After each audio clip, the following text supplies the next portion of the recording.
Welcome to Real Talk, the accountability series. I'm Dr. Teresa A. Smith, Dr. Taz, and my co host is Angelia T. Smith. Bring our folks in over on IG. Real Talk is presented by DQ Consulting LLC, empowering individuals and businesses to grow with clarity and confidence. Today's conversation is about who's really in control. Share this live, invite someone, and grab your journal. Before we begin today, somebody watching or listening is about to realize they've been living someone else's life. Not because someone forced them to, but because somewhere along the way, they handed someone else the pen to their life by letting fear, guilt, others' opinions write the next chapter. Well, we're talking about taking the pen back. Really, we gonna take the pen back tonight? Yes. Hey, Johnny.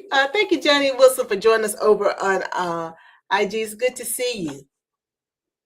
Hey, Johnny. I can't see you, but hello, welcome. Thank you for joining us. So yeah, when you shared that this was going to be the topic of discussion, like who's really in control. My first thought was, okay, I'm in control, right? I'm the one that's in control of my life. But then as I started reflecting, I had questions. And I said, how many times have I stayed quiet?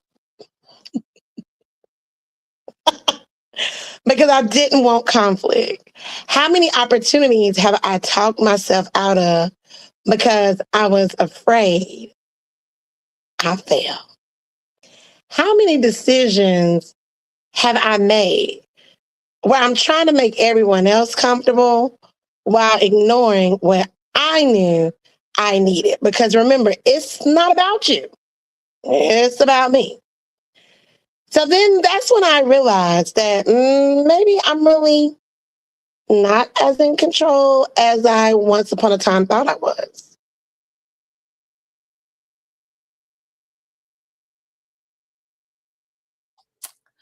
Well, that's exactly why we're here today, because sometimes we don't lose control all at once. We surrender it one decision at a time, one action at a time. So I'm going to call this the crack check. And we're going to do a crack check today. And I want you to finish this sentence stem. I've made decisions because I was afraid of blank. So if you're watching this live and you feel comfortable, drop the blank in the comments. I've made this decision because I was afraid of blank. If you're listening on the replay, just answer it honestly to yourself. Because again, the way that we give the pen to someone else, it's a very subtle thing that happens. But we do it and we don't realize what we're doing. Hi, Love Bell Bubs over on IG. If I mispronounce it, please forgive me, but thank you for joining us over on IG. So continue to, think about that as we proceed. What decisions have I made because I was afraid of what? Okay. Oh, that's deep. Well, I'm sure I could probably think of quite a few different scenarios. But the thing that I'm noticing the most is that, these are different stories, different people, right? Because we all have different experiences. But ultimately, what we find out is that many of us have the same fears. It's like I was at work. I know it's like I feel like I live there 24/7.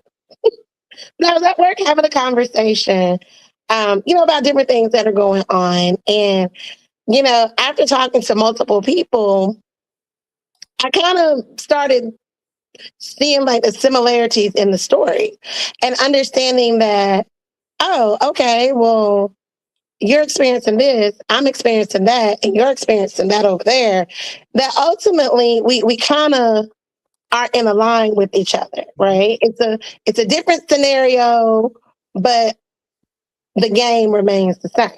So, whether it's the fear of rejection, the fear of failure, the fear of, I don't want to disappoint anyone. Mhm. I just want to make sure that people are happy. I just want to make you feel good, because when you feel good, I feel good. And the fear of change, like, a lot of organizations right now are going through changes. Even in your personal life, you Mhm. may be going through changes, right? It's the fear of the unknown, the fear of starting over and not knowing like what that looks like, because again, you're so used to having your security blanket, Linus, that now you're having to release it and walk into this new chapter of unknown. Well, I think you're right, Anjaya. Fear doesn't always just stop us the way like we're supposed to stop at the stop sign. And I was out recently and I had to tell myself, you didn't really come to a full stop. And I started to pull off and I said, stop. You have to come to a full stop. You get a ticket. You have them rolling stop, I think is what they used to call it. Yeah, well, So sometimes it's a rolling stop that happens, and it just simply convinces you that maybe what I was considering doing, this isn't the time to do it. So you just hold yourself back and you don't do it. Hi, Marva. Thank you for joining us over on IG. Marva says hi. Um, but yeah, it's like something, just kind of makes us wait for whatever reason.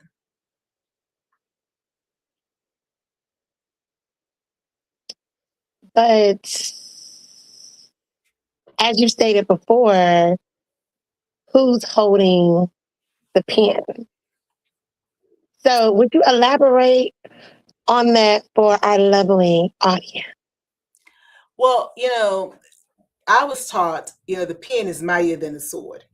And it really is. Because I think about what is it they said, sticks and stones may break my bones, but words will never hurt me. It was a little nursery rhyme or whatever it was that we used to say when we were kids. But we know now that sticks and stones may break your bones, but words hurt. And sometimes the impact of those words lasts a lifetime, because that's what trauma is. And so when we think about the pen writing your story, imagine your life as a book. Every decision that we make writes another page. Every conversation that we have, it influences what's being written. It's influencing our behavior. Every compromise we make, even though we thought it was okay to make this compromise, it's writing your story. Every excuse, every act of courage, because sometimes we get a sense of courage and we do the right thing, or we do what we want to do. It's not always that it's not the right thing to do. It's just that we don't do what we want to do. Boundaries. If you're a person who is unable to really make sure that your boundaries are set and people respect them, well, when you don't do that, that's writing your story. Every yes writes your story. I keep saying no is a one word sentence. Every no writes your story. They're all writing your story, but we have to then ask ourselves, okay, well, who's holding the pen? Is it fear? Is it people pleasing? Is it your past? Is it imposter syndrome? Is it pride? Is it comfort? Is it purpose? Is it codependency? Because whoever is holding the pen is not only writing your future, they're writing your presence. They are the person that's in control. You're not. True. And I think that's the problem, is that we don't recognize it, right? We don't know that we've given someone permission to write the chapters in our lives. That think of it like you're running a marathon, right? Like you're running track, and you know how like it's a relay race, and so you have to pass the baton to the next person, and then they run so far, and then they pass the baton to the next person. Well, basically, that's what you're doing. except for you're passing the pen. You're giving your power, your voice, that control away. And the sad thing is that majority of the time you don't even realize that that's what you're doing. So therefore, people then are able to formulate their opinion about you and the perception of how people perceive you based off of their interactions with you. So it is scary because people don't realize it, but don't give someone else that permission to write the chapters in your life because you are in control, not them. Well, you're right, because basically I think about when I was a little girl, you go on a field trip, you had to bring home the permission slip and your parents had to sign it. So yeah, we have signed off. They got the pen, but we have co-signed off that we're going to live their expectations versus our own expectations. And lots of times, if we're honest, we don't even know what our expectations are. We don't even know. You've heard me talk before about Runaway Bride with Julia Roberts and Richard Gere. And she was a runaway bride, and there's a whole story behind that. But Richard Gere is a journalist, and he asked her, "What type of eggs do you like?" She didn't know. Because whenever she was dating someone, she liked what they liked. If they like scrambled eggs, she liked scrambled eggs. If they like egg Benedict, she liked that. If they like poached eggs, that's what she liked. She didn't know what type of eggs she liked because she had co-signed her expectations, her life. She gave it to whomever she was in a relationship with. And we do the same thing. Sometimes we maybe don't do it to that extent, but we're doing the same things when we allow other people's wishes to dictate who we are going to be and how we're going to live our life. The question that I have for the audience is, who have you given permission to write your story? Just think about it. You know, who have you given that permission to? And did you even realize that's what you were doing? You know, when we begin to understand this thing of life, and we're always going to be trying to figure it out, but we then have to begin to realize that there's no teaching, there's no fixing, just honesty. Because even with all the different, we looked at characters throughout history, it was the honesty that began to make a shift in their life, even with Julia Roberts in that movie, because she was like an industrial artist, I guess you would call it. But because of what was happening with her father, she forego her dream and stayed at home.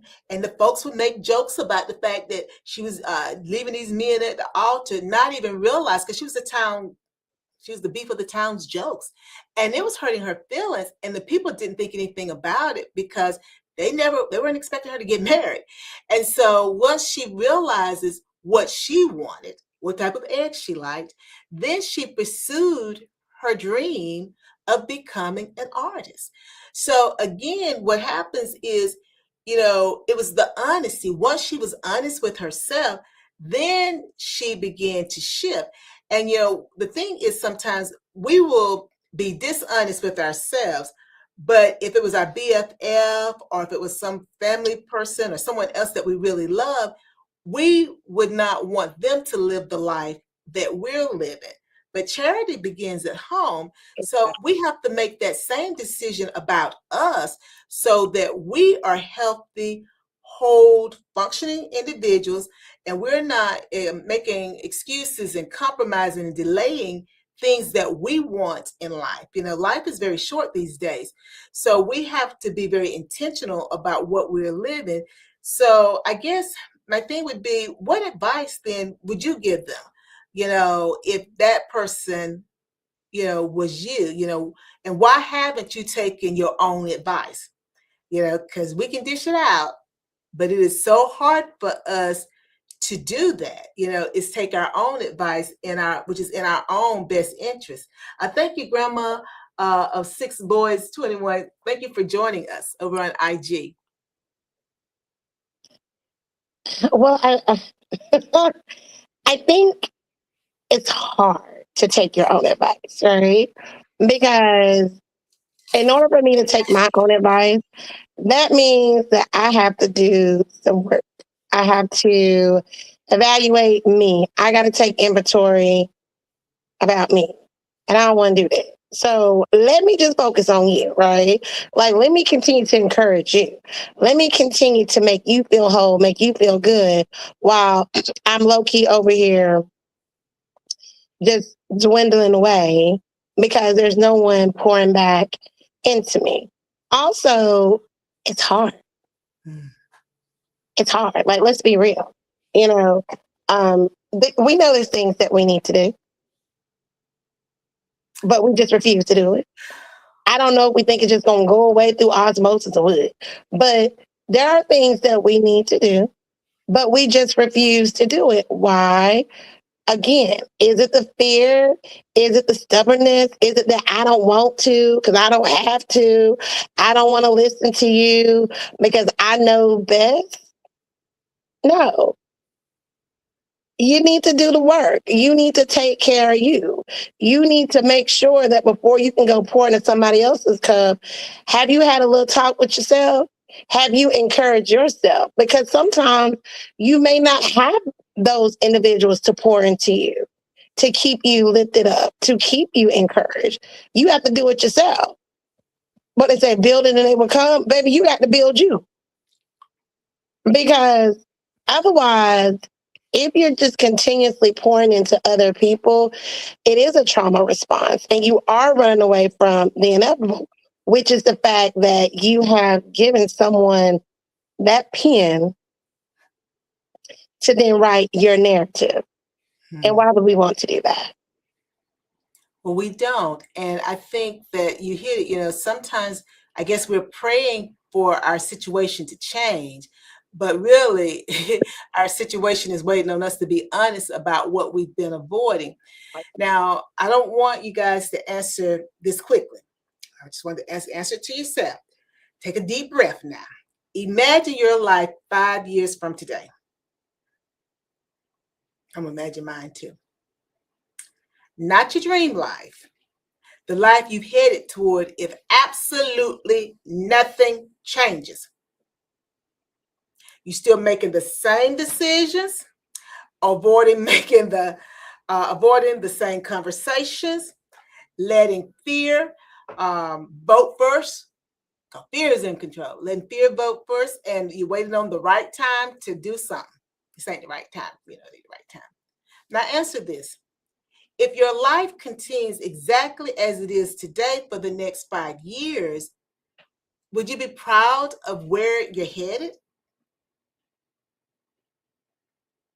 Because direction, not intention, determines your destination. Direction, not intention, determines your destination. I know for me, I can't speak for nobody else, but yeah, where I'm at right now, I certainly don't want to be in this same situation 5 years from now. My thing is where you were a year ago, where you were 6 months ago, you shouldn't even want to be there, right? You should always want to continue to grow and elevate. And we've talked about people waiting to the right time or the perfect time. Honey, it don't exist. That time is right now. Why wait? Why wait? What is it? Why put off for tomorrow what you can do today, or however that little saying goes? Why wait? Why would you prolong the inevitable? And I think that people really need to do like a deep dive and understand it. Because basically you're saying if I'm exactly where I am at right now in 2026 and 2031, do I still want to be there? Do I still want to be in the same? Do I still want to be making the same amount of money? No. Do I still want to be? Well, I can drive the same car because I don't care about that. So that's we cool there. But Do I still want to have the same responsibilities at work? No. Do I want to get to a point where I've evolved? Yes. Do I want to be focused more on me? Yes. Do I want to continue to grow? Yes. Do I want to continue to elevate? Yes. So choosing to remain stuck because of the fear of the unknown or the fear of fear of failure is a no-no, right? Because most of us, we spend more time planning our next vacation than we do thinking about, our daily choices that we're taking. So why would you want to stay in a stagnant place when you don't have to? Good point, because hope doesn't change directions, decisions do. Marva said that was a powerful question. She said that today is the day of salvation. Don't wait. And we can't wait because tomorrow is not promised. Now, if you're watching, I want you guys who are watching live to type one word. What's the one thing you know has to change? If you're listening later, just write that one word down for yourself and don't ignore it. What's the one thing you know has to change? For some people, it may be procrastination. And if you're a procrastinator, that can impact all aspects of your life, relationships, work, your health, your well-being, your relationship with other people, because you procrastinate. We're gonna do this, and then they ready to do it, and then you don't show up, or you show up too late. But that one word that that's the thing that you have to change. I want to say this, guys. Fear is a terrible author.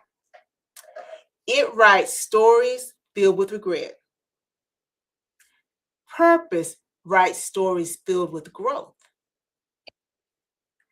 And your life is about growth because we're living beings and we're growing every day. So, fear is a terrible author. It writes stories filled with regret. Purpose writes stories filled with growth. Now, here's the good news. We don't have to erase yesterday. We don't have to erase it. You just have to simply decide that who's going to write tomorrow. We don't have to go back and do a strike through. Who's going to write tomorrow? You can rewrite your story, okay? And whoever's writing tomorrow, that's the purpose, the person that has control. So remember, purpose writes stories filled with growth. So you just give the pen to purpose tomorrow, and not fear. And then we see how things begin to evolve from there. Yes, yes, yes. I love how you grab your eraser because I got one for you because I come with it's amazing the stuff that's on my desk. Anyway, you know what this is right here? Mm-hmm. Okay. For those that are viewing this, what is this? I cannot tell you the proper name for it, but it is the instrument that you will use for breathing treatments. That's what my niece probably uses it for. But when you've had surgery and when they want to make sure that your lungs stay clear, they will give you this apparatus to blow in because they want you to make the ball or the meter, you want it to rise to the top. And once you can make it rise, then they know that your lungs are clear. So we don't breathe. We're not going to breathe life into the day. Yesterday has came and gone. So she said no strike through. I'm telling you, don't breathe into it. Okay? Because we can't change what happened yesterday. We can't even change what happened 10 years ago. The only thing that we can change is the present and the future. So yesterday I gave you my pen because today I realized it. I didn't know better, But they said, I didn't know any better. They said, when you know better, you do better. Okay. Well, now you know. The more you know, the more you grow. So don't breathe life into something that you no longer can change. Focus on today. Focus on tomorrow. because that's the freedom, right? That's the excitement, the joy of knowing that you have control over you, not someone else, you. And you have the opportunity to write your story because no matter what happened yesterday, today, you can take that pen back and you can write your own story based off of your experiences and not what someone else says of how you should live it. And thank you, Angelia. Amalva said that it's the incentive spirometer. I think I'm Yeah, saying it correctly. yeah. But incentive, because I don't know what they be saying to me when they bring it in to me, but incentive spirometer. So incentive, I'm thinking that when it's an incentive, it's inviting. Yeah. So, it's an invitation. And that's the way we need to look at life, as being something that is an incentive. And transformation can only begin the moment you stop asking, what if I fail? If I look at it as an incentive, what if I finally become who I was created to be? Now, that's an incentive. And that's when you take the pen or the pencil, whichever one, and you start writing from purpose. I like that incentive spirometer. A spirometer. I probably said it wrong. Spirometer. Now let's see if we can finish this sentence. Today, I'm taking the pen back from fear, people pleasing, past shame, trauma, my past as a whole, comfort, and perfectionism. Type A personality. We're taking the pen back from all of that. Okay. And that is why I love, love, love Cracks in the Empire because I have discovered so many cracks that I didn't even know existed in my life. And as a result, it has helped me kind of bridge those gaps because there were red flags. There were signs that were written all over the wall. Teresa loves when I say, I love to sit back and see what color the wall going to be. Well, with the cracks in the empire, we're not going to sit back and see what color the wall going to be because of the fact that we're writing our story. We're going to know. So, again, as we've been saying, people are going to think, of course, the story is about Desmond, but we're all Desmond. And until you realize that in Cracks in the Empire that you're reading about yourself, unfortunately, you're still going to be stuck on that merry-go-round. You're going to be just like that little GIF where the girl done passed out and the merry-go-round is still spinning because she's so tired. That's how you're going to be. But we don't want to be that because who wants to be stuck doing the same thing over and over again and be in the same position 5 years, 10 years, even 90 days from now? I know I don't.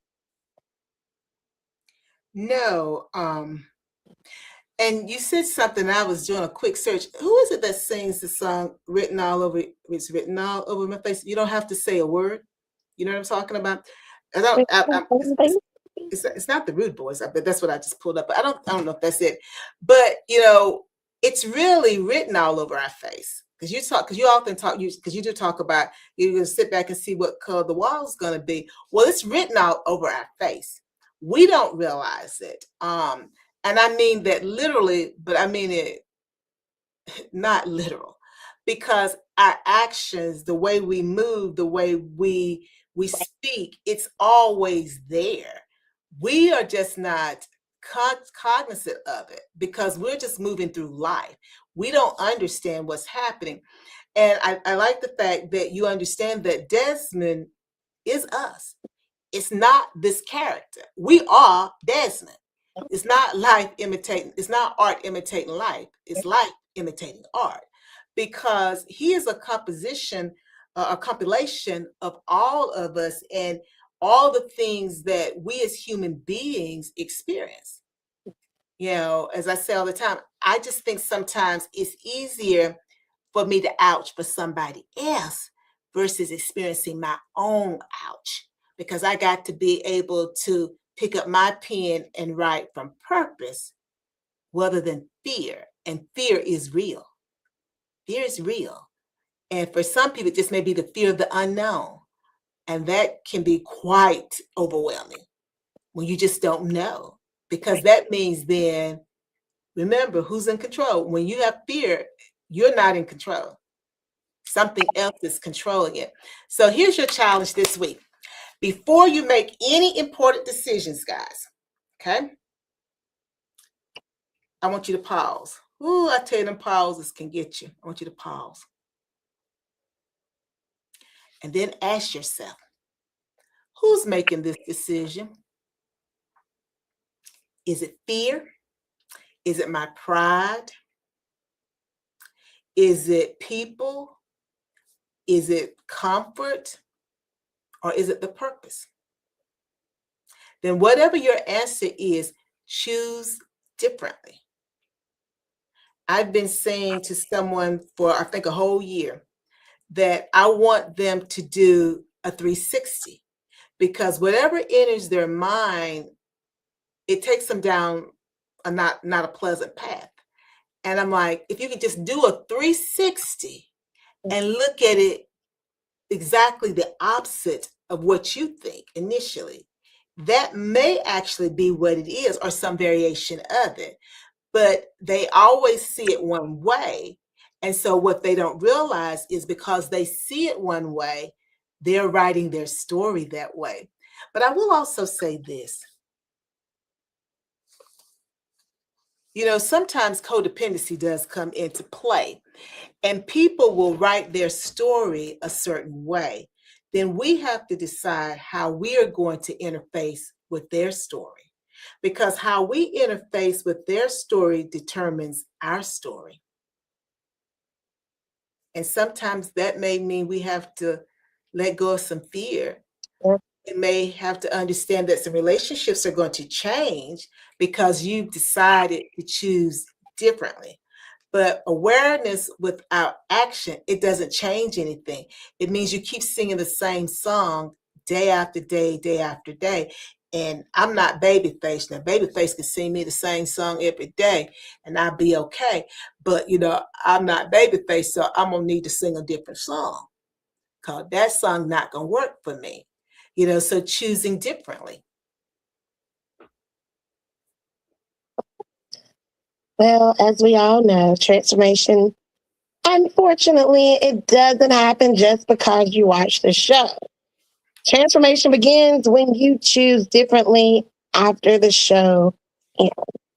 If you have your journal, if you have your iPad, your phone, whatever device is that you use to take notes, right? To journal down, add this thought, add those questions. And then generally, like, for real, think about it, right? Like, why, like, what's stopping you from being the best version of you? Mhm. What is holding you back? What is controlling you? What have you allowed to control you? And then once you answer those questions, now then come up with an action plan of, okay, now that I recognize A, B, C, D, E, how am I going to change? And what does that change look like? And understand that because you're in the process of transforming, it's not going to be easy. It's certainly going to be hard. And in the words of Aaliyah, at first you don't succeed, dust yourself off and try again. Because what worked today, it may not work tomorrow.